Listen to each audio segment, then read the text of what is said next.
ప్రతి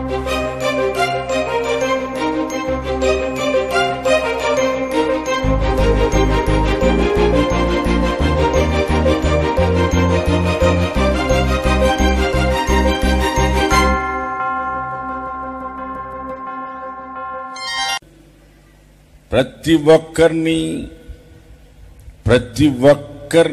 ఒకరోజు లెక్క చూస్తాడు. నువ్వు తక్కువగా కనబడ్డావంటే నీ పరిస్థితి ఏంటో ఆలోచించుకో. బైబిల్లో కొన్ని సందర్భాలు ఇప్పుడు మీరు చదువుకుంటూ చూసుకుంటూ వస్తాం. సౌలు బదులు దావీదుని తీసేసి సౌలు దగ్గర తీసేసి దావీదుకి ఇచ్చేసి, ఆ రాజు దగ్గర తీసేసి పార్సీలకి మాదేయులకి ఇచ్చేసాడు. ఇప్పుడు సౌలు దగ్గర తీసేసి దావీదుకి ఇచ్చేసాడు.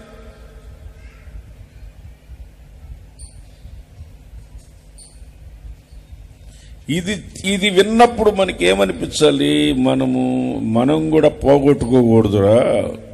దేవుడు మనల్ని ఆయన చూసినప్పుడు మన జీవితంలో మనం తక్కువగా కనబడకుండా మన జీవితంలో పొంగి పొల్లి పారేటట్లుగా ఉండాలి మనము.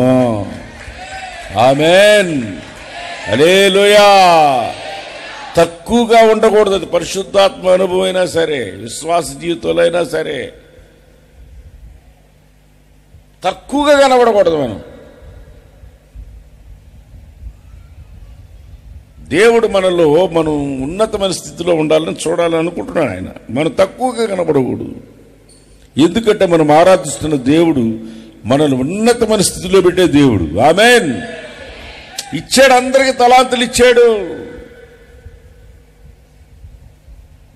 ఆయన ఇచ్చే దేవుడు. ఒకసారి 127 సంస్థానాల రాజ్యాలు రాజులందరూ ఒక దగ్గర చేరారు. 127 రాజ్యాలు ఒక దగ్గర చేరినప్పుడు రాజుగారి భార్య, ఒక మాటలో చెప్పాలంటే ఆమె అందాల పోటీలో గెలిచినంత అందమైన అన్నమాట. అప్పట్లో అందాల పోటీ పెట్టుంటే ఆమె ఫస్ట్ వచ్చి ఉండేది. రాజు అందరు 127 మంది చూడాలని కబురు పెట్టాడు. ఆయన పిలువ అన్నాడు. పిలవమంటే 100 మంది ఉన్నారు సభలో. ఆమెకేమిచ్చాడు? రాణి స్థానం ఇచ్చాడు.